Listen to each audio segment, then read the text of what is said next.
ये पाकिस्तान में टेक्नोलॉजी जो है ना, उसको तो भाई हराम हलाल के चक्कर में डाल दिया जाता है हमेशा। इंडिया इस वक्त पाकिस्तान से स्पेस पावर इतनी बड़ी बन चुका है कि आप सोच नहीं सकते। अब हम इंडिया पे तनकीद करते हैं, हमारा रिवायती हरीफ है, और हम जवाब देते हैं उनको बीइंग पैट्रियोटिक पाकिस्तानी, लेकिन कई बार हम दुश्मन की भी तारीफ करने पे मजबूर हो जाते हैं। वो हमसे आगे क्यों है साइंस एंड टेक्नोलॉजी में? अच्छा, क्या फर्क देखते हैं आप हमारी स्पेस एजेंसी स्पार्को में और इंडिया की स्पेस एजेंसी इसरो में? अच्छा, ये स्पार्को हमारी स्पेस एजेंसी है, मुझे नहीं था पता। मतलब आप देख लेना, इतना नहीं पता हम लोगों को कि हमारी स्पेस एजेंसी कौन सी है। कभी कुछ किया हो तो पता है ना कि यार इन्होंने ये कुछ किया। So it's a funny part basically. उन्होंने ये सोच लिया कि भाई जो रॉकेट है या जो भी साइंस के रिलेटेड है वो हमारे दरमियान है ही नहीं, मतलब हम कर ही नहीं सकते। ऐसे ही है। और ठीक है, कुछ कोई तो ये कह दिया गया ये साइंस जोन सी है, मे भी मैं रॉन्ग गलत बोल रहा हूँ, लेकिन जो मुझे सुनने में आया, जो मेरी ऑब्जर्वेशन है, कि कुछ को तो ये कह दिया जाता है ये हराम है, ये साइंस, ये मोबाइल, ये नेट, ये चीजें। জয়েন বন্ধুরা, আপনারা হয়তো জানেন রাশিয়ার স্পেস এজেন্সিকে পেছনে ফেলে ভারতের ইসরো 1000 কোটি টাকা ইনকাম করেছে শুধু কয়েক মাসে। আর এই তথ্যটি পুরো বিশ্বে চর্চা হচ্ছে।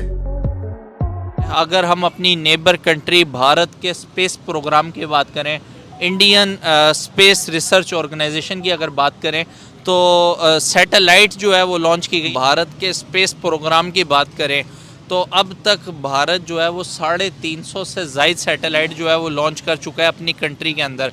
मुझे ये बताएं कि इस दौड़ के अंदर आपको पाकिस्तान कहाँ नज़र आता है, पाकिस्तानी रिसर्च प्रोग्राम कहाँ नज़र आता है, स्पेस प्रोग्राम कहाँ नज़र आता है?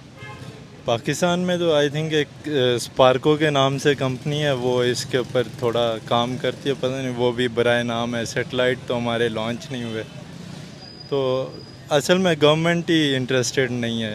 गवर्नमेंट फैसिलिटेट करेगी तो फिर जो ये स्पार्को भी गवर्नमेंट ऑन कंपनी है, फिर स्पार्को भी काम करेगी।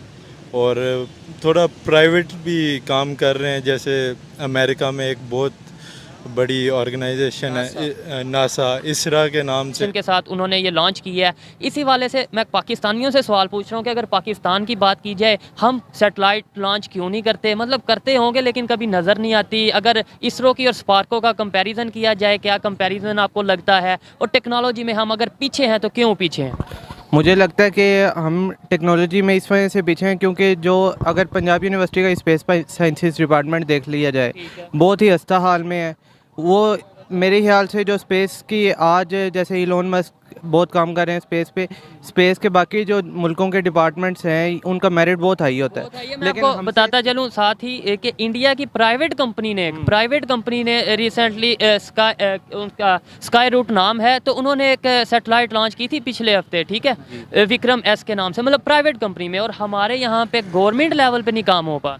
होना चाहिए, बिल्कुल होना चाहिए। मेरे ख्याल से बहुत टाइम हो गया, बल्कि अभी तक मैंने नहीं सुना कि पाकिस्तान का स्पेस में कहीं पाकिस्तान अपना किरदार अदा कर रहा है। अगर करते भी हैं तो वो चाइना के साथ कोलैबोरेशन के साथ, मतलब वो हमने बस वो चाइना के साथ, चाइना ने काम तो जी चाइना का विजन है ना, चाइना आपको कोलैब करा के आपके साथ काम कर रहा है, आप अपनी क्या ट्राई कर रहे हैं? ये इस चीज़ से फ़र्क पड़ता है ट्राई करने से, और वो ज़ीरो है। ठीक है, तो इंडिया वाले अगर कर रहे हैं उनके क्या वजह है? मेरा क्वेश्चन ये था, विजन का फ़र्क है या उनके एजुकेशन सिस्टम का फ़र्क है या फिर कुछ और डिफरेंस है उनका? देखें जी, जब आपका एक चीज़ का विजन होता है तभी आप उस चीज़ के लिए ट्राई करते हैं, फिर ही आप उस चीज़ के लिए फंडिंग जनरेट करते हैं।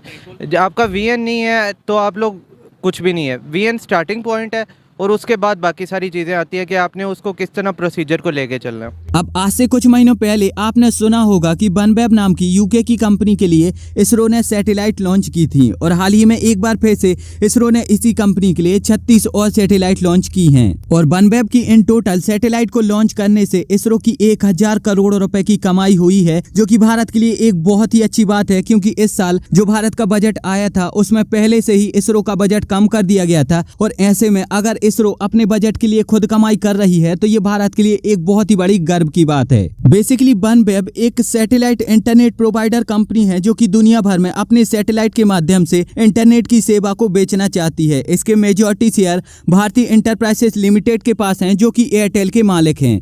सुनील मित्तल, जो कि भारतीय इंटरप्राइजेस के मालिक हैं, उनका कहना है कि इसरो में बहुत सारा पोटेंशियल है और इसरो ये सारे काम कर सकती है। बनवेब ने अभी तक 600 सैटेलाइट अंतरिक्ष में भेज दी हैं और 400 सैटेलाइट का ऑर्डर इसरो को मिलने वाला है। अब दरअसल ये जो ऑर्डर है वो इसरो को ही मिलेगा और इसका सबसे बड़ा कारण ये है कि जो अमेरिकन स्पेस कंपनी है जैसे कि नासा और स्पेस एक्स वो काफी ज्यादा महंगी हैं। इसके बाद अगर हम रशियन की बात करें तो उन पर सैंक्शन लगाए गए हैं और इसके बाद अगर हम चाइना की बात करें तो उन पर ज्यादा लोग विश्वास नहीं करते। इसके बाद जो जापान और यूरोप की कंपनियां हैं वो इतनी ज्यादा कैपेबल नहीं है। तो कुल मिलाकर इस कंपनी के पास सस्ता, सुंदर और टिकाऊ एक ही ऑप्शन है, वो है इसरो। हमारी जो स्पेस एजेंसी है उसका नाम है स्पार्को, इंडिया की जो है वो इसरो कंपनी ने क्या किया, पूरी दुनिया को पीछे छोड़ दिया रॉकेट लॉन्चिंग में।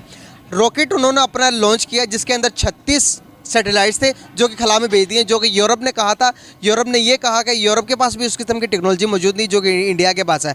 आपको क्या लगता है कि सैटेलाइट के अंदर, सैटेलाइट जो कि हमारे मोबाइल के इंटरनेट हमें प्रोवाइड करते हैं, बहुत सारी ज़िंदगी के हमारे मसाइल को सॉल्व करते हैं, इतना बड़ा इंडिया ने इनिशिएटिव लिया, वहाँ होना आज के टाइम में कितना ज़रूरी है और हम कहाँ रिलायबल कर रहे हैं दुनिया को देखते हुए? हमें तो सबसे पहले ये है कि हम लोग ना किसी भी मौके पे सिर्फ़ और सिर्फ तराना ही लॉन्च करते हैं और बाकी ये टेक्नोलॉजी का जो ये दौड़ है इसमें तो बहुत पीछे हैं। खैर हमें आगे होना चाहिए, ज़ाहिर दुनिया इतनी आगे बढ़ रही है तो हमें भी आगे बढ़ना चाहिए, लेकिन इंडिया के साथ तो हमारा कोई मुकाबला नहीं है। उनकी माशत इतनी तेज़ है, वो तो ज़रा फोकस करते हैं कि हमने कैसे दुनिया के साथ चलना है आगे, तो हम लोग उससे बहुत पीछे हैं। हम लोग तो अपनी सियासत में एक लोगों की टांगें खींच रहे हैं, तो मुझे नहीं लगता कि हम लोग कोई 50 साल तक कोई तरक्की कर सकते हैं। यार जहाँ पर मैं बात करूँ अपने पड़ोसी मुल्क की, तो हर रोज़ कोई नई खबर सुनने को मिल जाती है कि इंडिया ने ये अचीव कर लिया, इंडिया ने इसको पीछे छोड़ दिया, इंडिया ने वो चला गया 5th लार्ज है स्पेस में। इसके अलावा आदित्य L1 जो है ये भी इस पे भी वर्किंग जो है वो हो रही है। अच्छा, अब मुझे ये बताएं, जितना इंडिया टेक्नोलॉजी में आगे जा चुका है, जा रहा है, क्या इंटरनेशनल मार्केट में इंडिया की इमेज बन रही है?